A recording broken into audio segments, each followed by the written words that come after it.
Welcome to School of Wedding Photography. Thanks, Jim, for joining us for the first ever interview, and I'm excited to have you here to pick your brain and get to understand, what you think is the future of wedding photography. For those of you that don't know, Jim Pollard is a very experienced and talented wedding photographer. I'm going to put some of his photos up as we're talking now. He was Rangefinder's 30 Rising Stars 2015, SCR Lounge Top 150 International Wedding Photographers 2016, and a judge for the International Wedding Photographer of the Year competition last year. Is that right? 2017?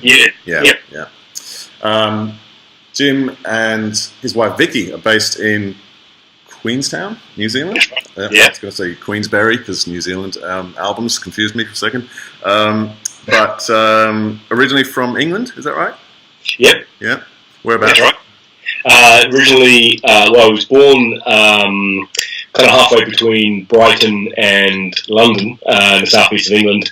And then when I was about, I think it was about 8 or 9, I shifted down to Devon in the southwest. So I consider myself to be a Devonian, which is a bit of a West Country thing. And I left there probably when I was about 18 years old to go on to uni, and then that was it. But yeah, I guess I'm a Devon boy. Was that studying photography? No, quite the opposite. So I got accepted at the Royal College of Art at Bath to do a fine arts degree, and I was about a month in there, I think it was, and realised everyone else around me was much better than me, and quit and went and did a degree in basically business management with travel and tourism. Which was a really interesting degree. It got me all over the world. It got me to New Zealand, in fact, and down to the Canary Islands, and all over the place doing work experience. And it's good. Yeah, I really enjoyed that. Yeah. Nice. Now, we met a couple of years ago in New York. Is that right? Yeah, we did in Brooklyn, wasn't it? Yeah. And you were. I was on the way to Canada. You were there for something else? Were you shooting a wedding? I was just doing a big tour of America, actually. I'd done a workshop in Colorado, and then a wedding in Colorado as well. And then I was heading for a wedding in Lake Placid in upstate New York, which is amazing. And that was incredible. I was away from New Zealand for about 3 months on that trip. I was over in Europe as well, shooting in Sweden and Ireland and France and all sorts of places. That's pretty massive. Yeah, that was a learning curve as well. In what sense? Just in terms of being away from home for so long and the amount of travel and what was important. I was fortunate, though, that the family, my 2 kids and my wife came out and joined me for about 6 weeks of it. So they were with me for a big part of Europe and also for a big road trip from California. So that was good. Nice. Yeah. 3 months. I've done that sort of months thing away from the family, and it's just too much. Yeah. It's one of the downsides of this job, actually. It can seem like it's amazing to get to travel all the time, but if you've got family or someone you love at home, then that gets hard. Yeah, for sure, absolutely. I mean, we all, I guess, it's a very glamorous thing, business travel. But at the end of the day, if you talk to anyone that does it on a significant level, it's exhausting. But it does sound nice. Yeah. There's moments of niceness in it. Yeah.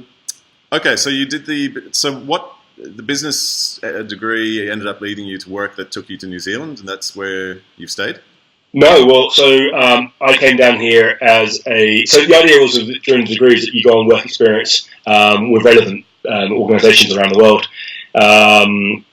And one of my work experiences was down in New Zealand, in a little area called the Catlins, which is a coastal area, and I was working for an eco tour company, which one of my duties was penguin guide. So I would travel around and take tourists to go and see penguins and tell them about this and that. And then I was going to go on to do a master's degree, an MBA, and one of the interesting things that happened from my degree, only 2 of us got accepted to do the next level on to the MBA. And the girl that I was kind of hanging out with, she wasn't a girlfriend, but she's a friend, she didn't get on. She was absolutely devastated. And I was like, hey, you can go and do this, you can go and do that, you can go to France and do a ski season.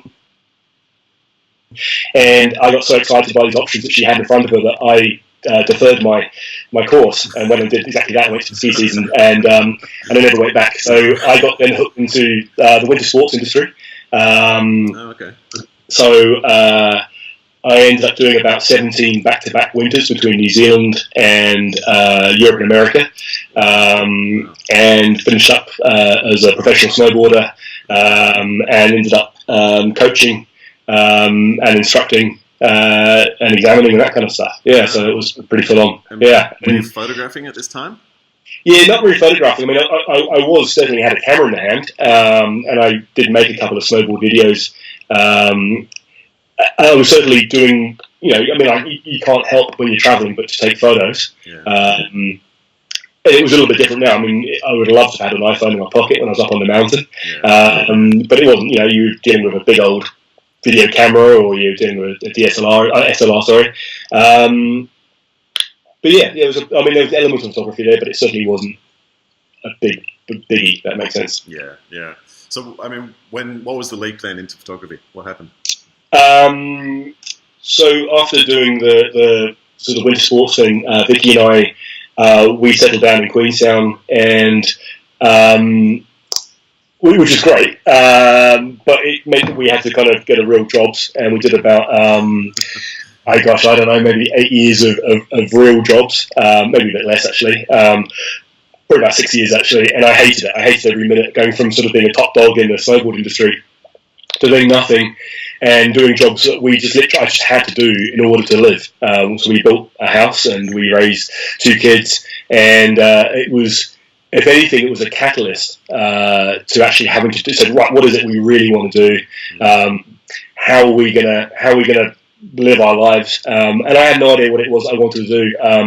I wanted to be doing something creative, or something that I had a chance to have input on. I thought it might be being an architect or a landscape designer. And I started taking more and more photos. I had a good friend that went through a similar situation in England. She was into winter sports and was going to go on to either become a teacher or a photographer. And she was a passionate photographer, and I sort of talked her into doing the photography thing. And again, I'm very good at talking up people into doing things, and then think that's a good idea. So what was the lead-in was literally... I did a project, I think, the 365 project on Facebook, and I put up a photo every day, and I progressively got better and better at the photos I was doing and editing, and it got to the point where we would have friends and family that, hey man, we've got a party going on, or I've got this bottle of wine, can you come and shoot this for us? And I was, I had another job at the time, and I was just sort of plugging away, just doing it for fun, yeah. And kind of got into literary photography of every flavour you can imagine. And before I knew it, we were able to be in a position where we could go full time. So it was never intended. What was the sort of time frame between the starting point and then? Yeah, probably looking at a year to 2 years roughly. I can't recall, but I wouldn't be surprised it was. When we really started thinking about it professionally, it was probably a year to get it going, to be able to jack in the job and go. It was probably a year to build up enough business to feel like we could actually be, financially stable enough, to go forth. Yeah, I found it interesting that you did this together. Is that right? Well, Vicky was her sort of focus. Was on the kids at that point, so she was sort of stay-at-home mum. She had gone off to. So the idea at some point was, okay, well, Vicky's going to sort of then become the breadwinner, and she went off to university to become a primary school teacher. And about halfway through that, she fell pregnant with our second child, Toby, and that sort of put a spanner in the works. So the idea of that is that she was going to become the breadwinner, and I was able to then do something that I really loved, and I didn't know what that was at that point. Yeah. But then obviously we had our second child, which was awesome, and it kind of, the shift was more sort of, okay, well, you need to start bringing in the money, but you still need to do something you love, otherwise you're going to go nuts. We're all going to go nuts. So it was originally me, with input from Vicky. And then progressively I needed more and more of her, if that makes sense in terms of the business. So she became more and more involved in the administration side of things, occasionally second shooting. but really her bag is that she can kind of work the administration around the family, Having said that, it's a full-time job for her now, but we're able to sort of piece it around the family, which is really important. I often think it's so, as a solo, practitioner, it's really hard to get that, where you focus on the right stuff. You've got time for the business as well as the technique, as well as the marketing, as well as the SEO and everything. So I kind of envy you, actually, to be honest, having someone there that can just go, right, you're in charge of this. Oh, it's amazing. Yeah, especially for our business, because as you rightly said, it is a most multifaceted business I've ever come across. Like you say, you've got to be in charge of all the technical online stuff, as well as sales and marketing. You've got a constant appreciation for what's happening around you, as well as shooting and editing, and accounts and building websites, and it just goes on and on. And I'm amazed at anyone that is doing it by themselves. It's extraordinary. Again, it depends on what you want from your business. If you want to bring in six figures, and I don't mean six figures gross, I mean net, literally, if you're bringing in serious money that you can live on, then you have to treat it as a business. But if you want to treat it as a lifestyle, which kind of I think a lot of people go into, then you've got to be aware that you don't need to do 40 weddings or 30 weddings. Maybe you can do 10 weddings if you've got the ability to not have that sole focus on that financial aspect, i.e., I've got a lot of good friends in the industry that do 10 or 15 weddings, but their partner also has a full-time professional job, and that's a massive difference. To have that little bit of financial relief there. Yes. We didn't. We literally had to make it work. This is our sole source of income. We live in one of the most expensive places in New Zealand. It had to work. We had no choice. Yeah. Okay. Yeah. Yeah, I sometimes think that thing of having no choice is really helpful. It's huge. Yeah. So many people do tend to treat it as a hobby. I think, having been in the game a while now and done quite a bit of educational stuff and just talking to other photographers out there and just, classically looking at Facebook and the posts and things, I think that, in my experience, I think wedding photographers are some of the worst business people out there.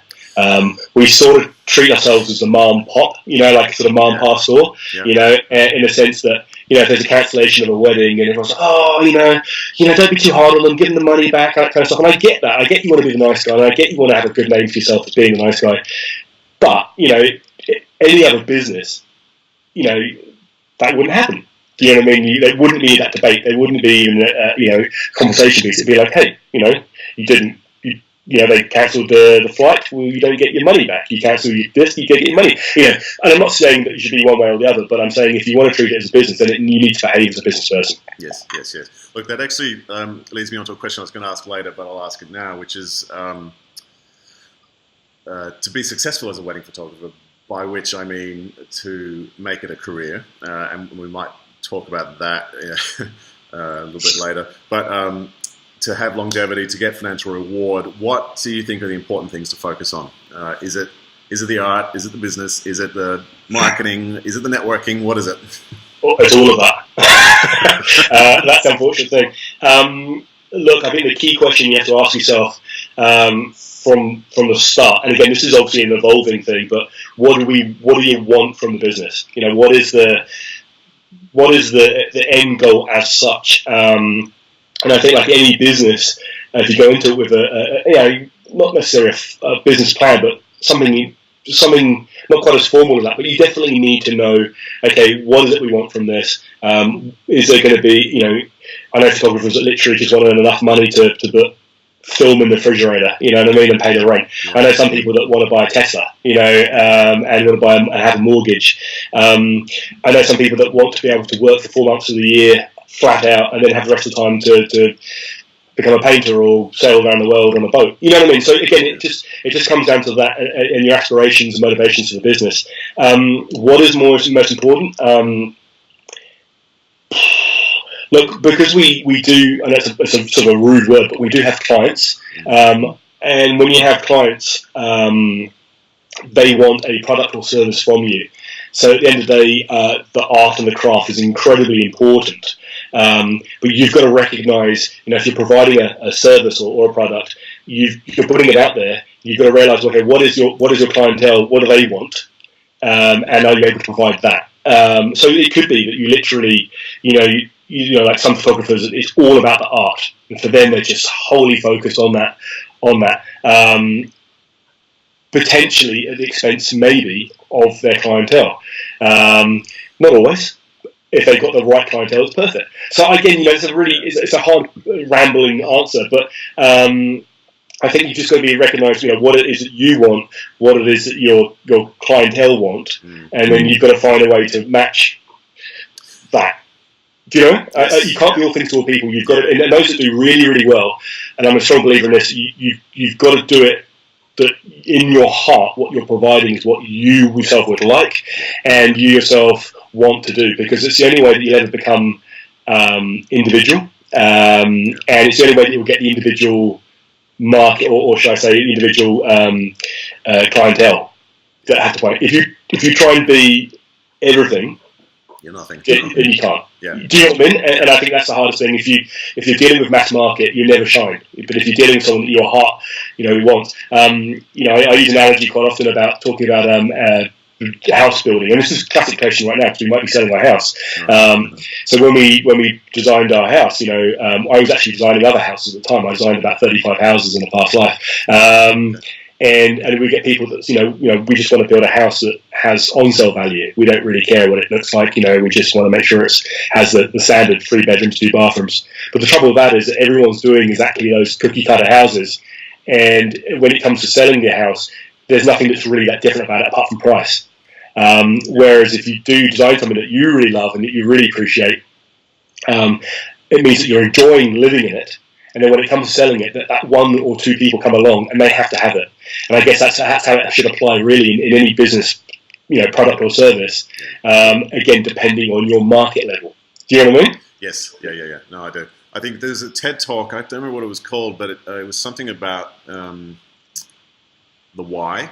Always understanding the why of why you're doing something. The real reason behind what you're doing.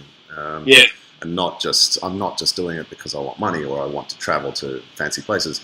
I'm doing it because, I genuinely love photography, or I genuinely love people, and I love being around people, and to be able to give them some memories of their day is something that motivates me to get out of bed when I've got flu on a wedding, which that is the thing. All right, let's go with some simpler questions, which we probably should have started at the beginning. Well, your style. I was just looking before at your Instagram feed, and it is crystal clear what you are going to get if you hired Pollard. You just know exactly what you're going to get.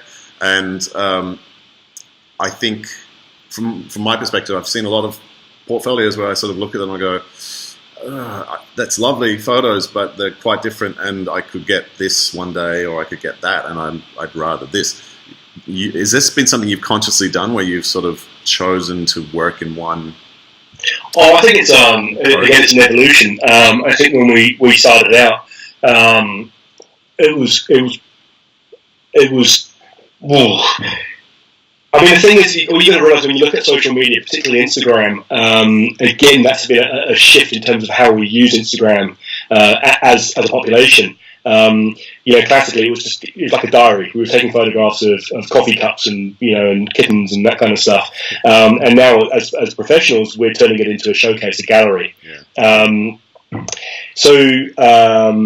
With regards to what you're seeing now, yes, it is very clear message. This is what we like to show.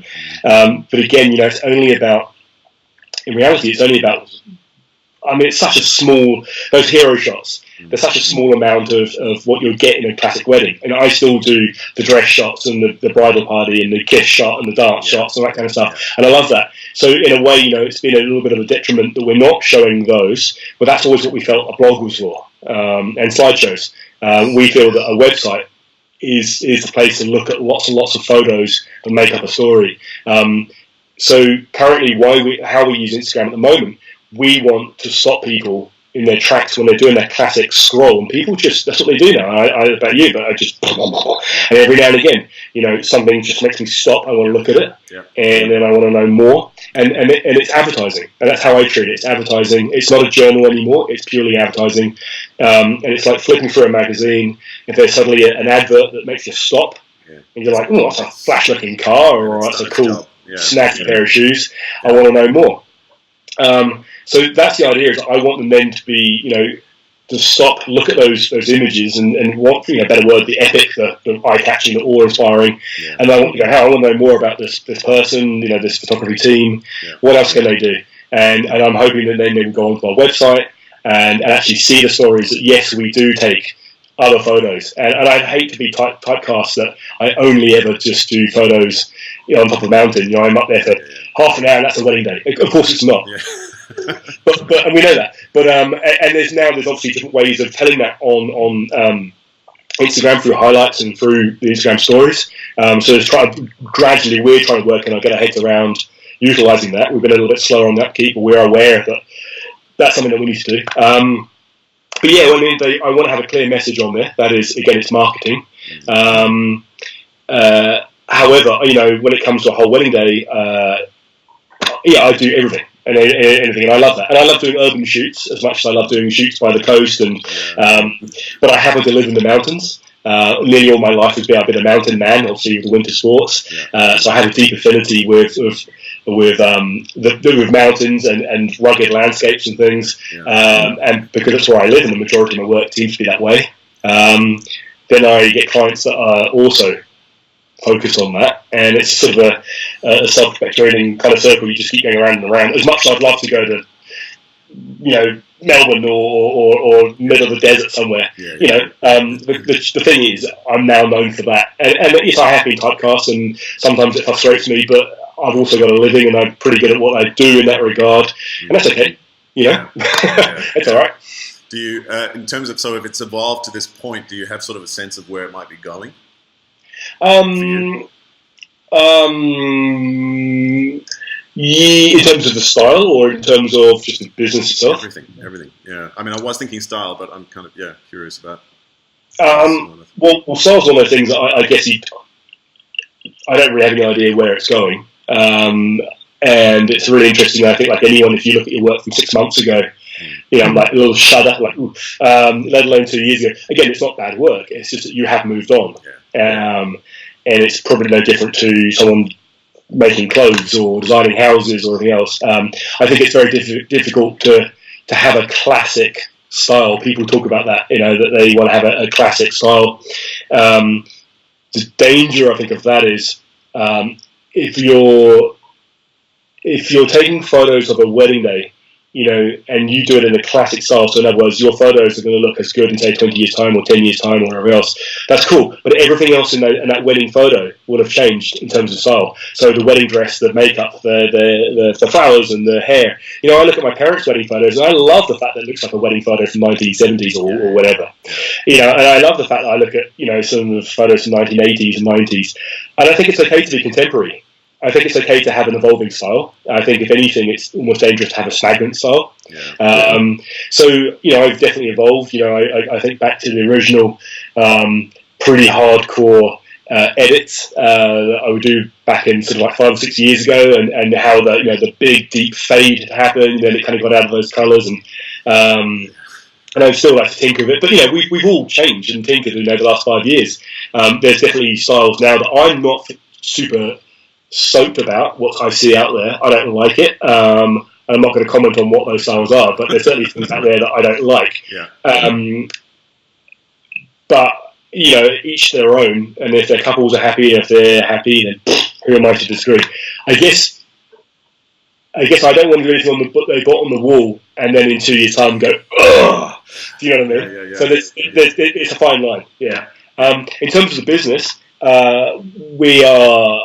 we had our busiest year, especially financial year that's just gone, and quite frankly, we did too much. Not from a business point of view, really, but just from a lifestyle and a family point of view.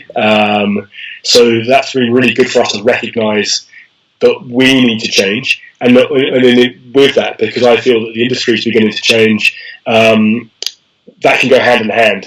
So we're trying to take a proactive step to still enjoy our life and enjoy our lifestyle and our family and enjoy the industry. So we're making some subtle shifts, some maybe a little bit stronger, but we haven't quite nutted them out yet. Can you tell us about that, or is it sort of... Well, we don't really know fully, okay. But I mean, today I want to do less. I want to do less weddings. I think it's a really interesting formula for any business. It's almost the opposite. Sometimes, in most businesses, they want to do more and more and more because it involves more profit, more income. They want to grow. We never set out to be the biggest and the busiest. We set out to provide a good income and a good lifestyle for both us and the family, and to provide good product for the couple. So that's never going to change. Yeah. But at the end of the day, we just have to work out if we're going to do less. Well, then how do we still live? Yes. Do you know what I mean? Yes. So that may mean that we just change how we live. And we start focusing a little bit more on what we really need as a family unit, and what are the important pieces of that, if that makes sense. It could be a question of, just living within those means, whether we live in a smaller house or a different area, or, just do things differently. Not fight the system. Does that make sense? But kind of go with the system, but change it and think about that. And that's exciting. It's a really exciting thing to do. And I don't want to battle the industry. I don't want to be like, oh, this is my pricing and this is how many weddings I want to do. Come on, because it's like King Canute trying to tell the sea not to come in. Yeah. You're never going to win. No, don't fight it. Yeah. I guess I'm curious though. You said so. It seems like your natural. Or your first response there is to sort of to say downsize, or to maintain the model but just do it in a different way. And what have you sort of considered, for example, bringing on other photographers so that they were out there working kind of for you? So yeah, it's definitely a consideration. I have to be honest with you, I don't because. I've seen quite a few models where they have brought on other photographers, and what tends to happen, in my opinion, again, if their model works for them, then it's awesome. In my opinion, I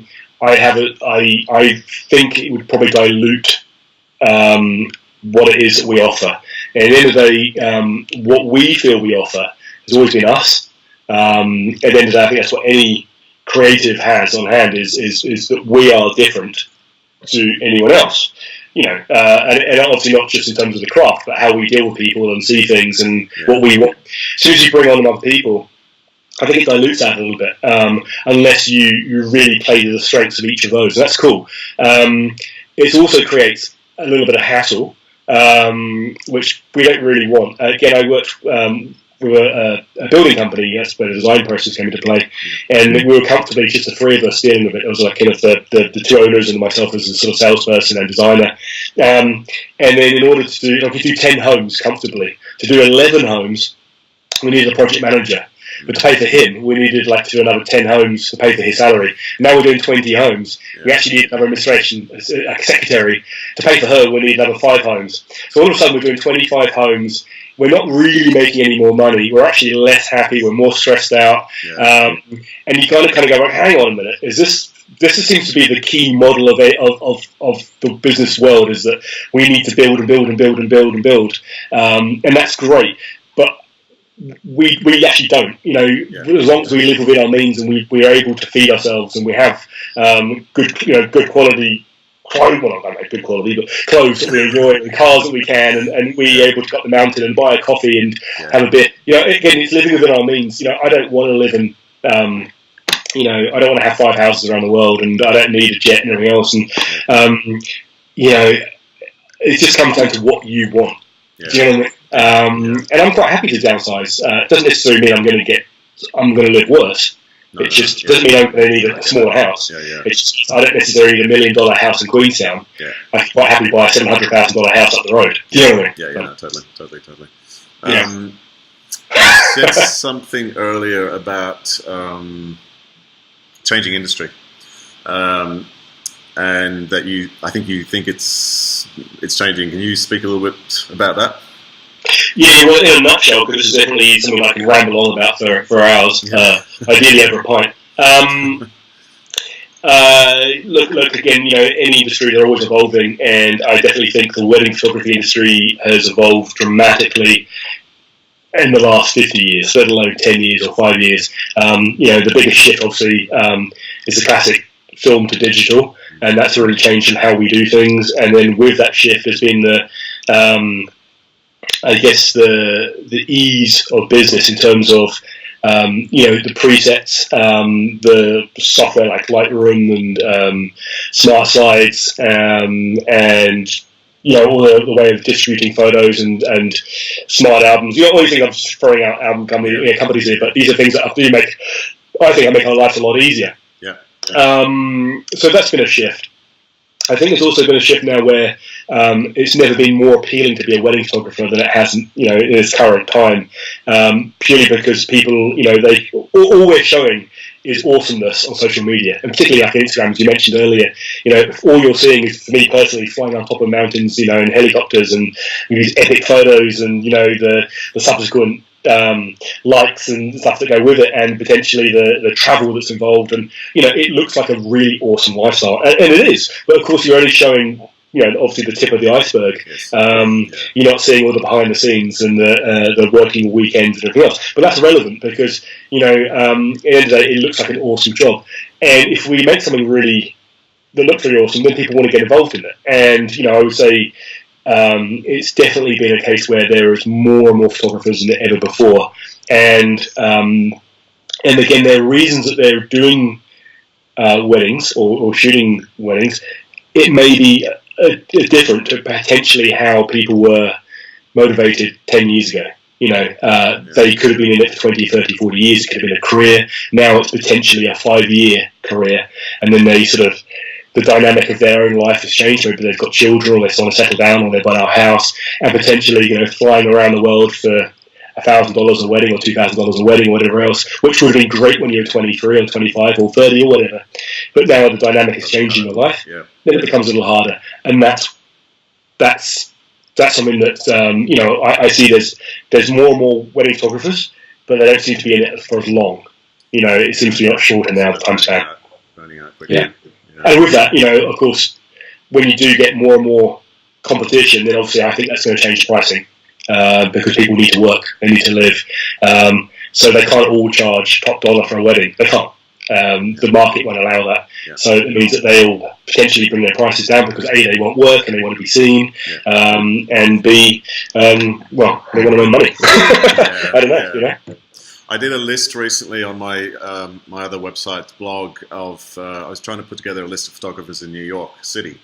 So in 5 boroughs, basically. Yeah. And my list got to 463 wedding photographers, and I sent this out to all of them, and I said, hey, I'll put you on this list, have a look. The amount of people that wrote to me said, oh my God, I had no idea there was so many other photographers in this city. I feel like that's been a significant change in the last sort of 5 years. It's just skyrocketed, and of course that's going to push down prices. And it has to. It has to. It's like anything. If there's more and more products or services online, then it will bring the price point down. Again, that's just the way things are, and I see it more and more now. How I think couples are cotton on to this. They're aware that if you do a destination wedding, there's a good chance that there's another motivation point for a photographer to do it. It could be portfolio or just experience. And so that has an impact. And particularly where I'm here in Queensland, which is predominantly a destination wedding spot. I would say 95% of the weddings I shoot in this area, are from people out of town or out of the country. Okay. So they're all destination weddings in that regard. And there's a huge amount of competition of people that want to shoot here. And it's my own fault. I'm a victim of my own success. That if I constantly show, look how amazing Queensland is to shoot weddings on Instagram, everyone's got to come over and shoot weddings here in Queensland. So that's cool. Used to be great, but now it's definitely, it used to be, like there would be sort of 3 or 4 kind of your guest friends come over from New York or from Sweden or wherever else, and they come and stay with you, and it's almost a question now, I feel like every weekend during summer, there's people going, hey, can we come stay at your place, we've got a wedding, can we come here, and I'm like, what? So people are interested. Have we met? Yeah. Yeah. Now, I know you've been involved in education, and I guess what I'm curious about is, I imagine a lot of young photographers come to you and they have questions for you. What I'm wondering, though, is what you think their questions to you should be. Well, I know what they are, generally. Yeah. The classic one is, how do we build a presence on social media? That seems to be one of the number one questions, which is really interesting. Look, I don't know in terms of what are the questions they should be asking. Well, first of all, how do we get better? How do we get clients? And I guess, how do we maintain an equilibrium between lifestyle and business? Or even just a sustainable business. Again, it just comes down to what they want. I think the hardest things for most people at the moment for a new photographer is actually finding their own journey. I think, as I mentioned earlier, I think they've got it a little bit too easy at the moment. I think I keep talking about the sort of Visco generation and all the what we've got available to us. But I think it's easier than ever before to become a wedding photographer and to become a good wedding photographer. Yeah. To take good photos. It's not hard now to go onto a workshop or YouTube or build up a portfolio by even just doing portfolio shoots. And it's not hard to build up a website full of nice looking photos and a nice website. The trouble is, I think it's a struggle nowadays. People have gone this way too easy, that they're not having their journey. And I think as a creative, and particularly as an artist, if you look at it from that point of view, you do have to go through a bit of doom and gloom and insecurity and fear, and you've got to find your own path, what works and what doesn't work. And if everything's presented to you on a plate, I think it's really hard, and I think it's really easy then to sort of become a little bit disillusioned after a while. So I think, like anything, you do have to work hard at it. Do you think that's tied to the burnout? Do you think people sort of... Is it what? Sorry. You said that it's that people become disillusioned. Do you think that's sort of tied to the sort of 5-year burnout? I think so. I think it's too easy. Yeah. There's no ownership. I think, the fact that we have built up a business from scratch, and I'm not saying people haven't, but I think we worked bloody hard. We already went into a market here that was full of wedding photographers, and they were good wedding photographers.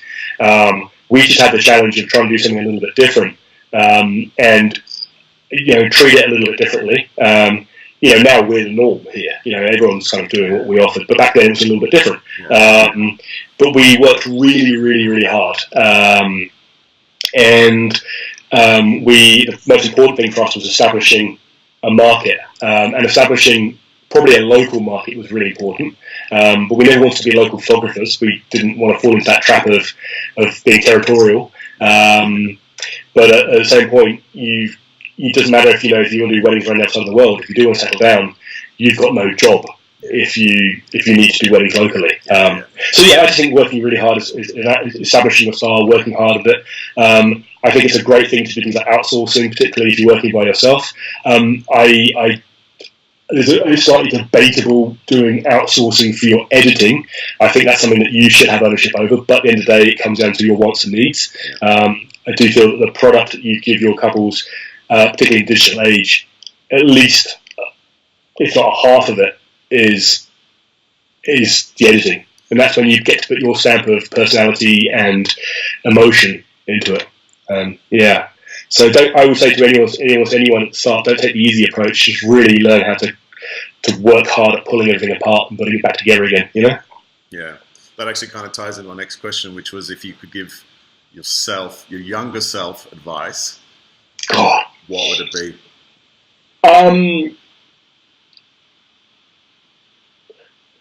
Well, this is a really interesting question. I get asked this a lot. It's almost the opposite. Like, where do you see yourself in 5 years? And I kind of backtrack and go like, well, where did I see myself 5 years ago? Yeah. And it's something that I find really interesting if I look back and think. In fact, I got asked that question.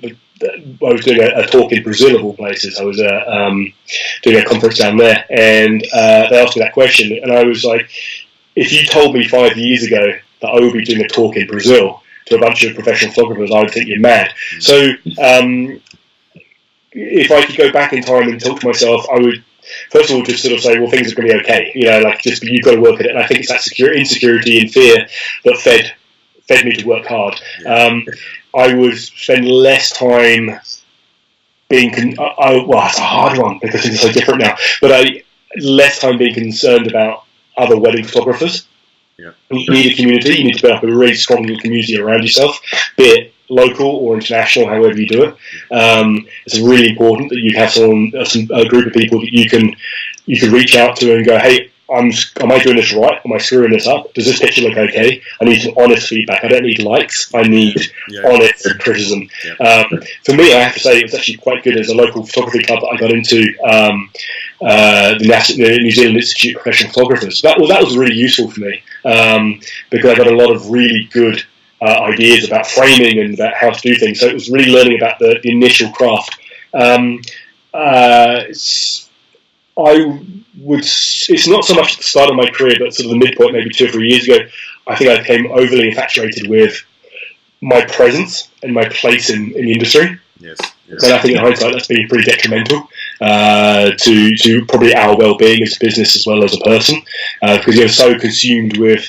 I've never known anything that we're so consumed about ourselves. It's a really difficult one to ask. Right? Like, what would you tell yourself? I don't know. Just work bloody hard. It's going to be okay. Don't get so.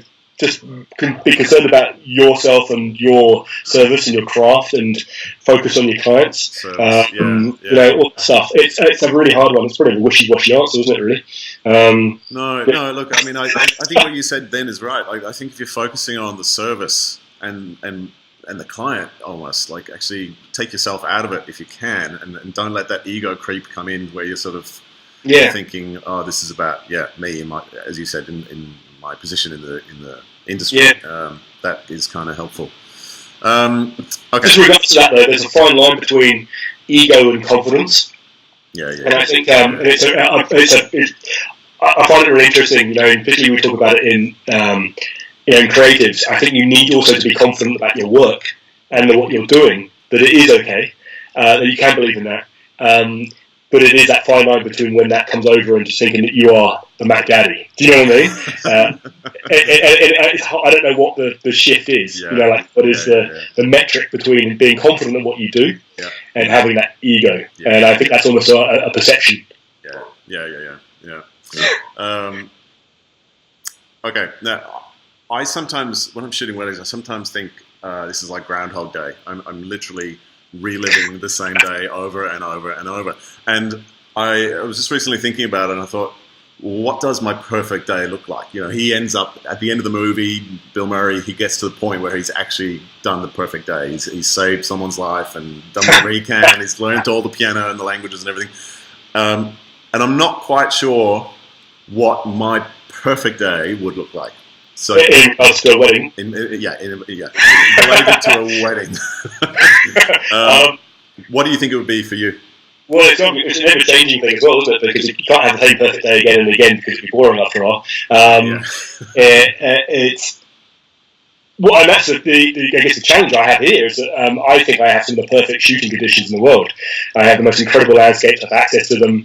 My issue is that I think they are perfect, but if you do it time and time again, it becomes normal, and it's how do you push yourself to keep making that. So, going back to my perfect wedding day. Well, look, for me, it's a super relaxed start. The whole getting ready portion of it is super, super chilled. And in terms of that, less is more. So if there's only the bride and maybe a couple of other bridesmaids or close family or something, but not great masses of people. And this is why I guess destination weddings are quite fun when I go out, because I tend to start a little bit earlier than I would do if I'm at home, because I'm there, and it's not like I can go walk the dog in the morning and drop the kids off at school or something. I'm there, I might as well start shooting. So I kind of hang out with the people a little bit more, and I build a deeper relationship. So I really enjoy, just hanging out sort of mid-morning with the couple. I can bounce back and forth between the the boys and the girls. I always tell them that they don't have to do anything for me. That I would actually rather they just carry on as if I wasn't there. So again, I think I told them it's more National Geographic and Vogue magazine. I want them to just carry on.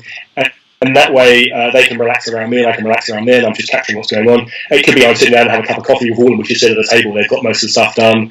We have a cup of coffee and we eat some fruit together and we just hang out. Or we all go for a walk. Or sometimes I do a wedding where we go down to the local market, and I just shoot and just walking around gathering some fruit for the lunch and or playing a game of golf. I love that because that for me is great because I feel like I'm getting assimilated into their day as opposed to and I can take that. I just really enjoy that.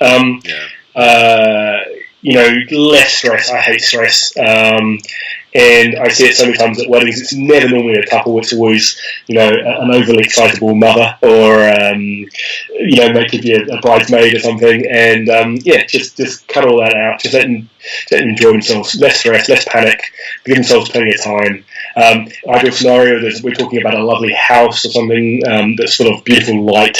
I'm not a great fan of taking photos in hotel rooms.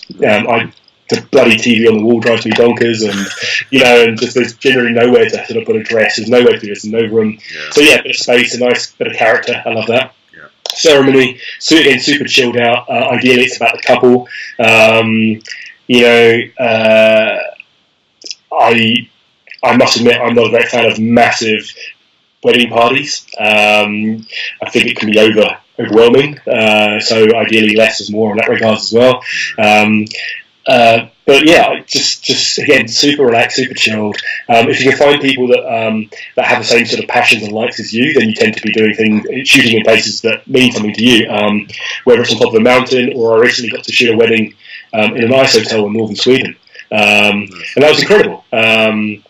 So that was almost like a perfect week for me because I spent a week preceding the wedding day with about 40 of the guests, and we went snowmobiling and snowboarding and just got to hang out. And so on the wedding day, I was already a part of the group. And I don't mean I want to be a guest, but it just meant that they could trust me and I could trust them. So again, that informality. I want them to have a really relaxed, fun time with the wedding party. I don't want it to be a photo shoot. I want it to be actually going out and having a picnic or going to the pub or going out for a muck around on a boat or something. Again, I want them to have experience and I can photograph that.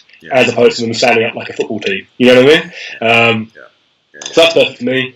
And then a really, really, I guess, big part of the day that I particularly do love and cherish, which is probably obvious from the photos, is the kind of the hero shoot. I love it when it is just literally about the couple, and I want them to have an incredible experience on their wedding day. So I do want to go somewhere which is amazing, and it doesn't have to be on a mountaintop. It could be down on a beach, or it could be in a forest, or it could be walking around, I don't know, some place in Stockholm or something, or in London, or I don't care, but as long as it's they've got time out to enjoy themselves as husband and wife for the first time. And ideally, if it is somewhere that means something to them, that is something that is extraordinary, they have a better experience, and I can capture that. Again, it doesn't have to be anything flash, it doesn't have to be a mountaintop, but I really enjoy that. I think that's, for me, it's almost the most spiritual time of the entire day, because it's just about them. And they have an incredible experience. There's no noise. There's no having to do this for them and there's enough for that and doing this, It's just literally just the two of them, me, and somewhere. And I'm really stoked about that. And in the evening, I just want a really nice just free-flowing party. Again, super chilled out. Ideally, not too many speeches that don't go on and on for hours and days. I want them to enjoy their first dance, not feel like they have to do something for everyone else. I see so many couples that are freaking out about the first dance. Man, just do something that you want. Have a shimmy, or dance with your auntie, or go on top of a hill, so that you can talk to each other, but your guests are looking up at you or something like that. You know what I mean? Like, do something. You don't have to do it there, but that seems to be a very stressful time, and I wish the whole day wasn't like that. But it's almost sometimes a bit of a pageant. Do you know what I mean? And I wish it was just more and more about them enjoying themselves with their friends and family, as opposed to the other way around. So so for me, just informality, relaxed, something that's unique to the couple. Ideally, it's unique to me. because then I'm going in with open eyes. You know, obviously, if I'm doing the same thing again and again, it becomes the norm. So that is the pure pleasure about, I guess, us being able to travel to weddings, is that it does become different. Yes. And there's an element of fear and being uncomfortable.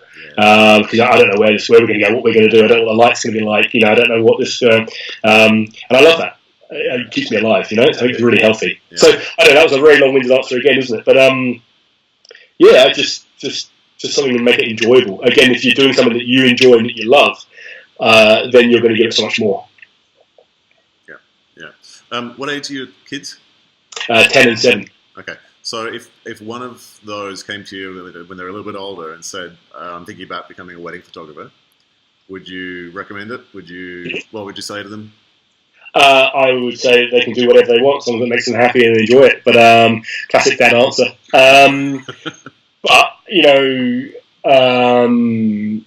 So I guess then how would you guide them into being happy and enjoying wedding photography? Well, yeah, because again, it just comes down to, I'll keep going on about it, but, you know, what do they want? I mean, are they talking about being a wedding photographer for 30 or 40 years, or are they talking about it doing it in their 20s? Like, you know, it's almost like the sort of the OE, to a certain degree, for a lot of people, that they've kind of finished college or school or something, and they've kind of got this nice little camera, and they've got this opportunity of being 18 years old or 24 years old and going off and enjoying themselves and seeing the world through the eyes of the camera. I mean, that's living the dream. My daughter already talks about, you know, when she grows up, she wants to be a YouTuber. So, you know, this is the classic line at the moment. The jobs that my children haven't been invented yet. So I don't know what wedding photography will be like in 10 years' time. Yeah. Will I be doing it then? Well, I don't know. I'd like to think so, but who knows? I had all kind of drones all flying around me, you know what I mean? Who knows what's going to be like? I have to sit at home and just twiddle it a bit. Control over the internet. How would I sign her off? Well, she's got to learn how to shoot properly. She's got to learn how to deal with people. I would suggest that she becomes a waitress or something first, or if this is my daughter, you know, that she learns how to communicate with people. You know, my previous jobs that I had before I was a wedding photographer, I think were integral to our success. You know, I remember 3 or 4 years ago, you know, we were in the industry for a couple of years. People were like, "My gosh, you've moved so fast! You know, in 2 years, you know, you've shot through the industry." Yeah. And we hadn't, because at the end of the day, we had done so many other things before. Yeah. You know, we collectively probably had about 40 years' experience of working with people, with being analytical, seeing how situations are presented, reading situations, reading body formers, you know, snowboard instructors and examiners. We were seeing how, you know, dog. Yeah. You know, we were seeing all these things that are that I think are really integral to being to do what we do. So I would hate to think, you know, would my daughter, you know, if she was 20 years old right now, could she replicate what it is that we do? And I don't think she can, because I don't honestly think she's got the experience and the skill sets in place yet. Yeah. I really mean that. And I do think there's a vast difference between a 25-year-old and a 45-year-old. Yeah. You know, both in terms of energy, but also in terms of, you know, life experience and you know, just dealing with stuff. Yeah. I think if you stick the energy of a 20-year-old in the life experience of someone 45, it would be unstoppable. It's funny, what you said reminded me, I think there's a Picasso quote where a woman walked up to him in a restaurant and said, "Could you just do a little drawing for me?" And what's the dog's name? Moose. Moose. Say that?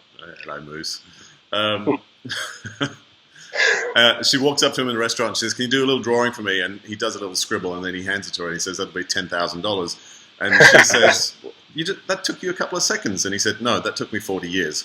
Exactly. Yeah. Exactly. Look, at the end of the day, when you hire a professional, you're not paying for that time, that hour, that 2 hours, that 5 hours, that 7 hours. You're paying for their collective, you know, that accumulated experience and which has created their style or their, you know, their craft. I mean, you think about an architect or a lawyer. You know, you're paying for their time as a, you know, to go through university and the amount of experience and stuff. You know, that's not cheap. You know, I think people kind of forget that, you know, they're paying for the camera and the memory cards and the computers and everything else. That's not the case at all. So I mean, that's why I guess when I'm doing mentorship with other photographers or workshops and stuff, I first of all say, well, look, what makes you different? This is what you've got to really hinge your entire business on, is what you want and what you've done that makes you different from everyone else. And that's really hard for people to harness that, I think, and acknowledge that even exists. Jim, thank you. This has been fun. I've enjoyed our chat. And if people want to get in touch with you, what's the best way to do that? If they want to approach you about or just follow you. Sadly, probably go on Instagram, which is Jim Pollard Goes Click. That or email or message through Facebook or something, but probably Instagram seems to be the favoured kind of approach at the moment. I'm not on Facebook very much. Yeah, I was going to ask, where are you hanging out most online? Is it Instagram? I try and hang out anywhere that's not online. In terms of gosh, you know what? It's a really good question. I don't know where I am nowadays online. Yeah, Vicky actually manages the Instagram stuff. I kind of deal with messages on there. Yeah. Facebook, I occasionally pop on there just for a quick snifter to see what's going on. But if there's ever a place to make you feel pretty rubbish about your lot, that's that place. Yeah. I would say probably Instagram. That's probably quite a nice little community on there, as long as you don't get too deep into it. Yeah. All right, Jim. Well, thanks so much for chatting to us this morning, and we'll talk soon. Good on you, mate. Thank you for that. Excellent. Bye. Bye.